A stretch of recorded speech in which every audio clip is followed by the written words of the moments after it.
Son las 12:30 del mediodía en Bogotá, Quito y Lima. Nosotros continuamos en El Mundo Ahora por France 24. Yo soy Andrés Mesa Muñoz y a continuación los titulares. El primer ministro de Francia, Sébastien Lecornu, propuso suspender hasta las presidenciales de 2027 la controvertida reforma a las pensiones del presidente Emmanuel Macron. Intenta así sobrevivir a 2 mociones de censura.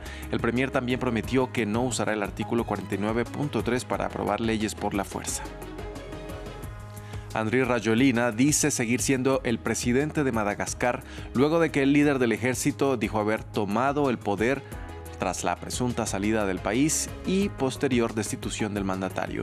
Los militares anunciaron un periodo de transición de 2 años antes de las elecciones. Al menos 6 personas habrían sido asesinadas por el ejército de Israel en la Franja de Gaza, lo que significaría la mayor violación del alto el fuego desde que empezó este lunes, mientras que el gobierno israelí empezó a restringir la entrada de ayuda humanitaria debido a la lentitud en la entrega de rehenes fallecidos. En nuestra sección Directo A nos trasladamos hasta Buenos Aires, donde nuestro corresponsal Natalio Cosoy nos explicará en qué contexto se da el rescate económico de Estados Unidos a Argentina y cuáles podrían ser los intereses de la Casa Blanca. Lo vemos en minutos, empezamos.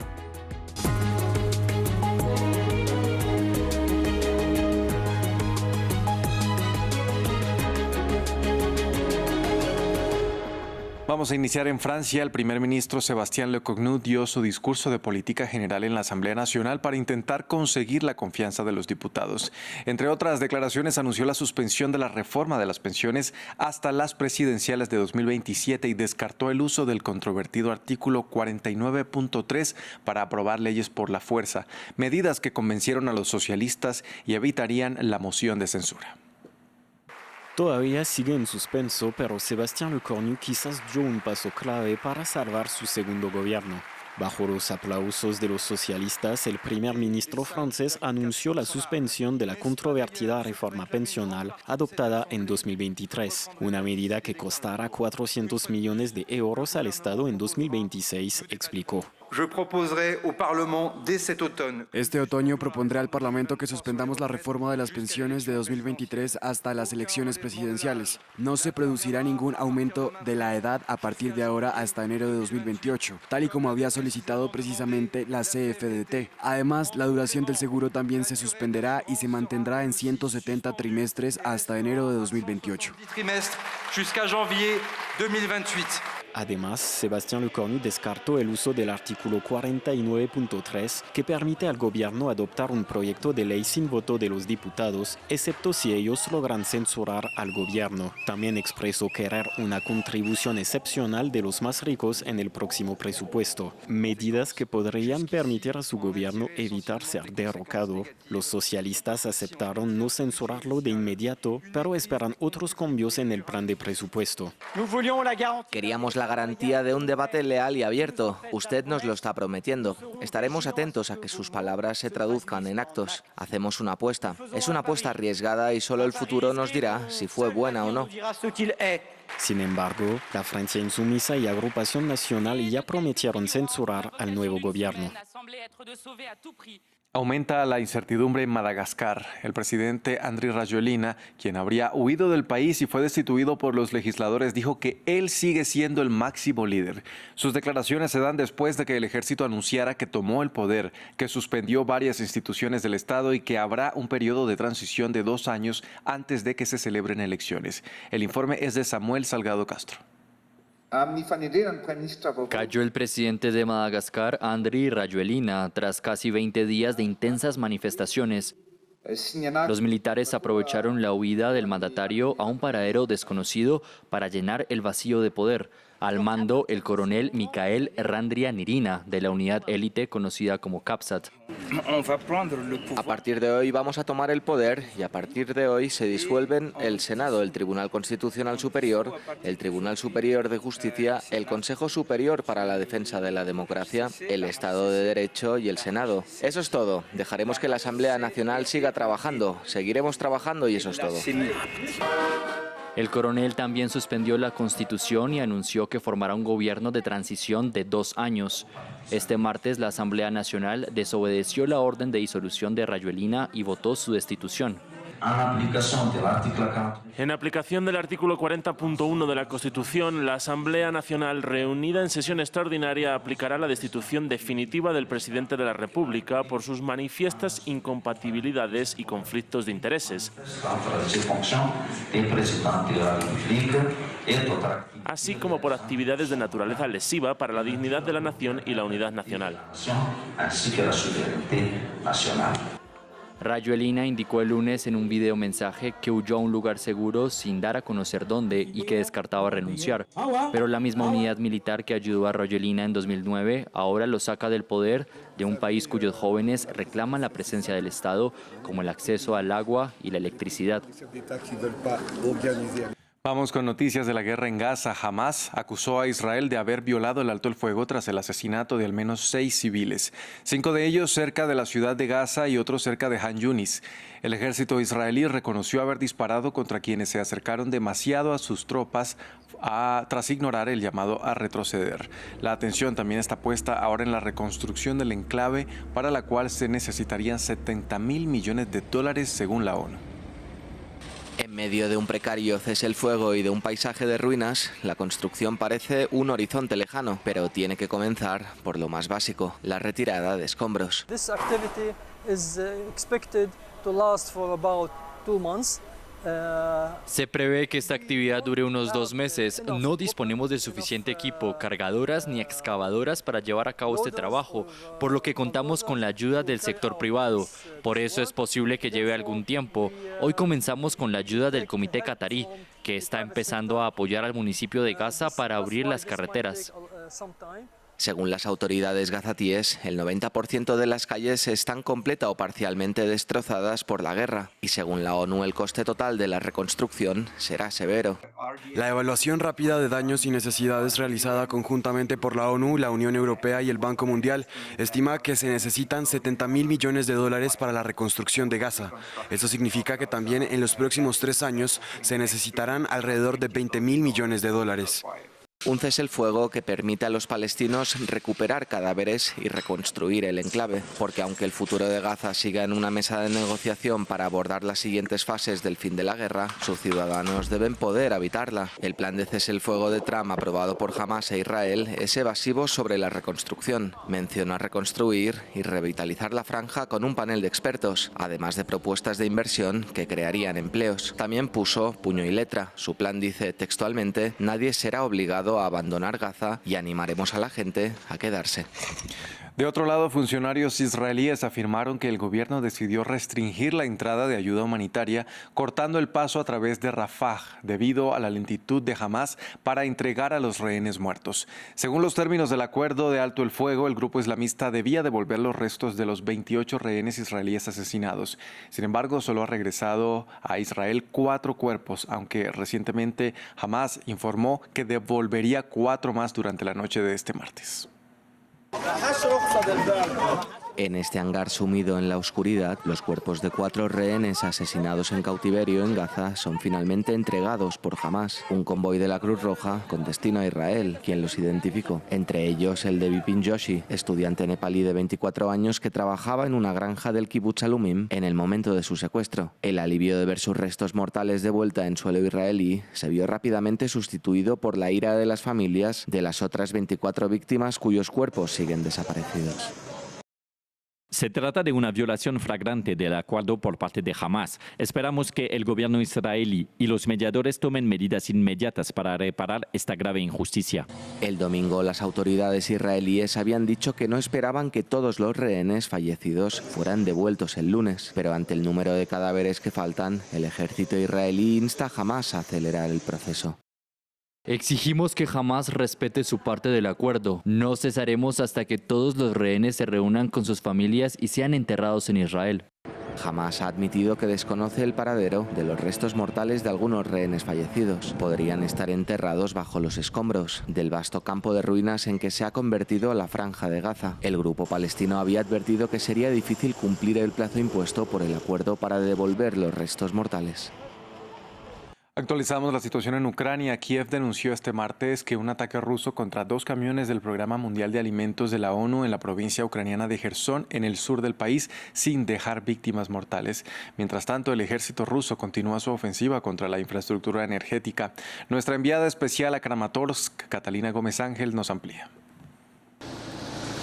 La situación en el frente de batalla en esta región, conocida como el Donbass, no ha sido fácil ni lo sigue siendo. Sin embargo, los comandantes ucranianos aseguran que están en una buena situación, que han logrado detener ese gran avance que esperaban tener los rusos el pasado verano. Ellos dicen que la estrategia de Moscú era básicamente encontrar cuáles eran los puntos débiles de las fuerzas ucranianas para poder entrar por allí, como sucedió en la región de Dobropilia, cerca de ese frente de Pokrovsk, uno de los más difíciles en esta zona del país. Allí se entraron por un terreno, tomaron el control de una pequeña lengüeta. Sin embargo, la contraofensiva ucraniana logró no solamente detenerlo, sino hacerlo retroceder al menos en la mitad de ese territorio. La presión sigue siendo muy grande en otros frentes, pero dicen también estos comandantes que la situación ha cambiado enormemente, que esa línea de contacto anteriormente ha dejado de serlo como tal, que ahora existe una gran línea gris, donde tanto ucranianos como rusos tienen muchas veces posiciones.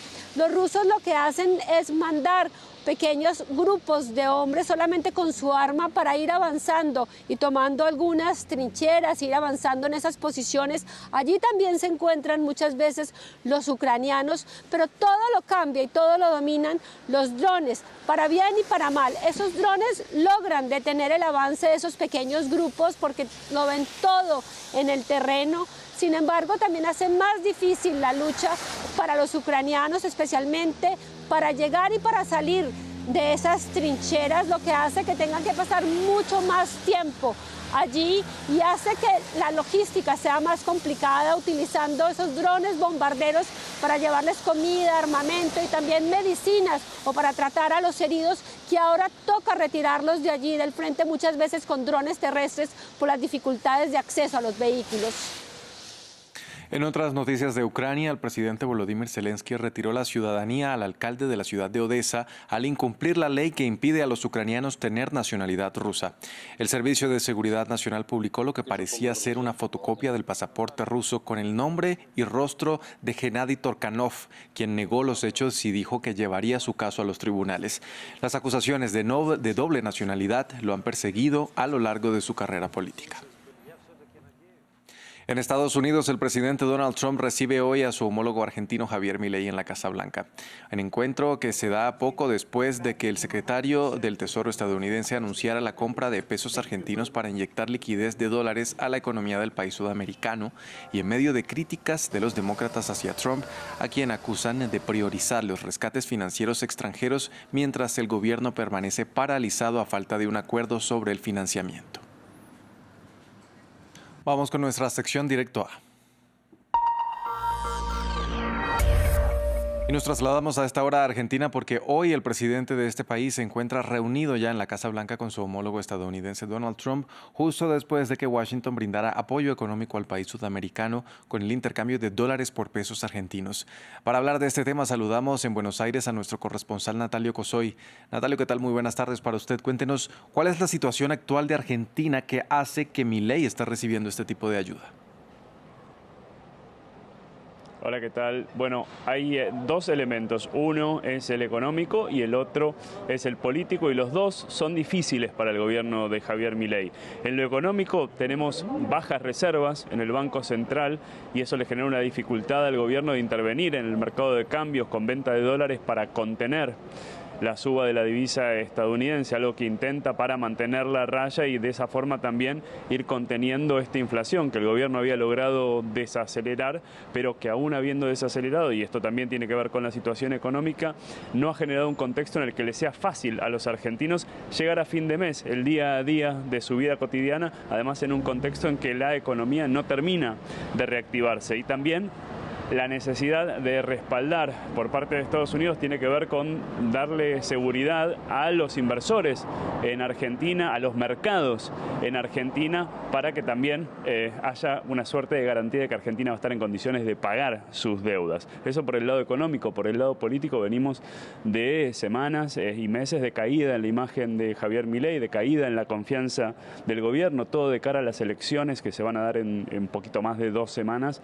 las legislativas de medio término del 26 de octubre, y después de que en las elecciones legislativas de la provincia de Buenos Aires del 7 de septiembre le fuera muy mal al gobierno contra el peronismo. Esto también ayudó a que se generara mayor inestabilidad. Este es el contexto que se vive hoy en Argentina mientras Milei visita a Donald Trump en los Estados Unidos.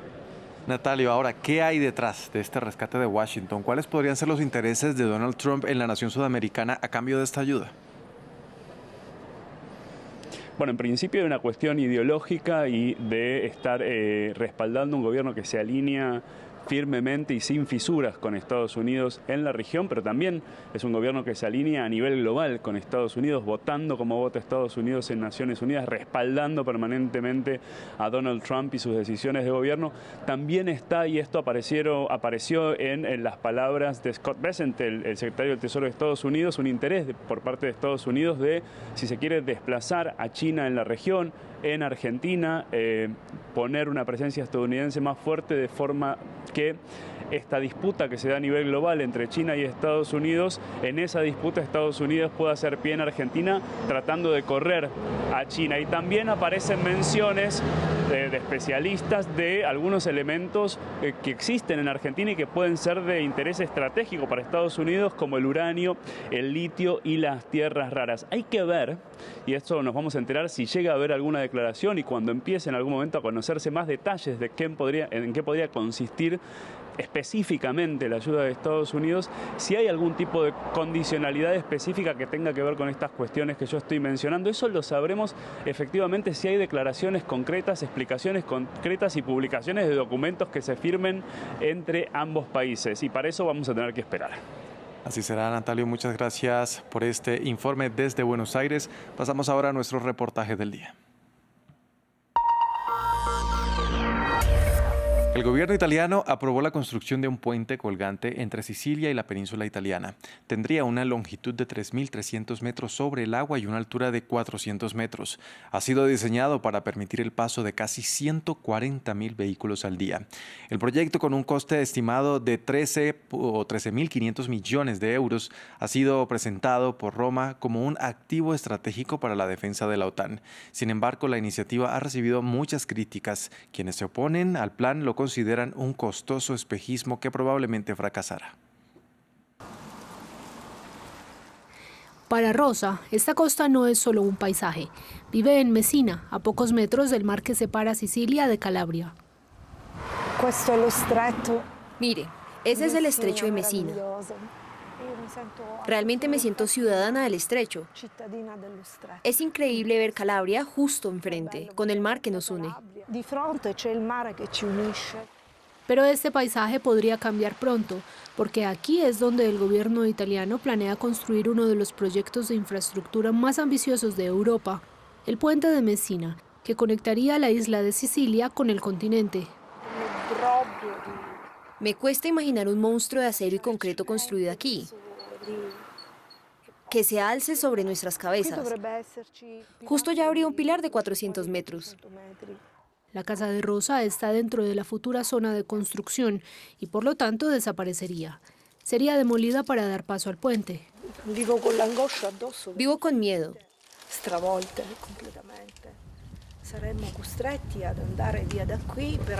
Mi vida quedaría totalmente devastada. Tendría que irme. ¿Y a dónde? Yo elegí vivir aquí y después, ¿a dónde podríamos ir? Así como Rosa, muchos habitantes de Messina están alarmados por este proyecto colosal.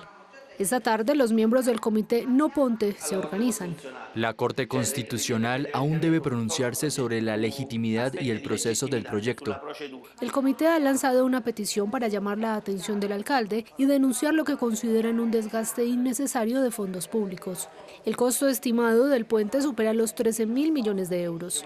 Nuestra región debería mejorar por otros medios y hasta ahora no se ha hecho nada porque los fondos se han invertido en otra parte. Este puente sobre el estrecho de Messina es un pozo sin fondo que absorberá todos los recursos que deberían usarse en otros lugares. Los ambientalistas también están preocupados. El estrecho es una ruta migratoria para más de 300 especies de aves. Ana Giordano es ornitóloga y lleva más de 30 años estudiando la zona. Muchas especies llegan desde el sur del Sahara. Siguen una línea diagonal pasando por allí, hacia tierra firme, hacia el continente, volando sobre el estrecho desde Messina. La Unión Europea ha designado el estrecho de Messina como zona de protección especial para garantizar la conservación de las aves silvestres.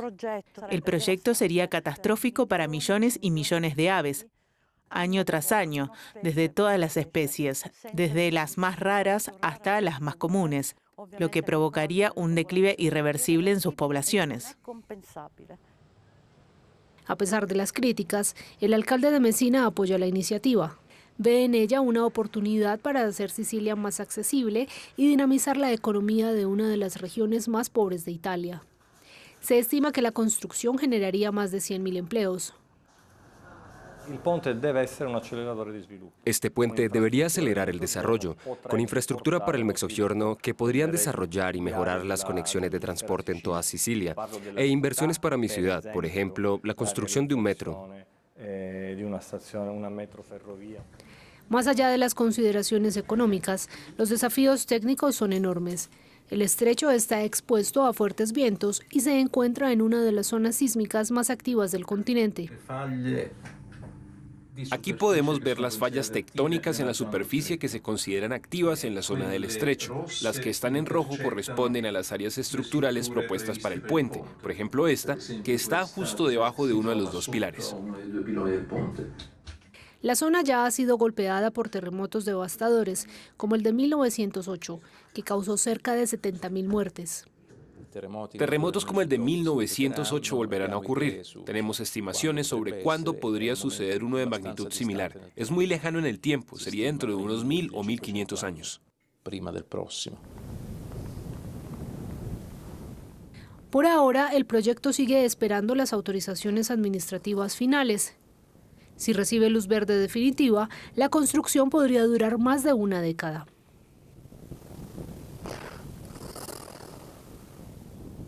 De esta manera finalizamos este segmento informativo en El Mundo Ahora por France 24. Gracias por acompañarnos. Hacemos una breve pausa y ya regresamos con más. Quédense con nosotros.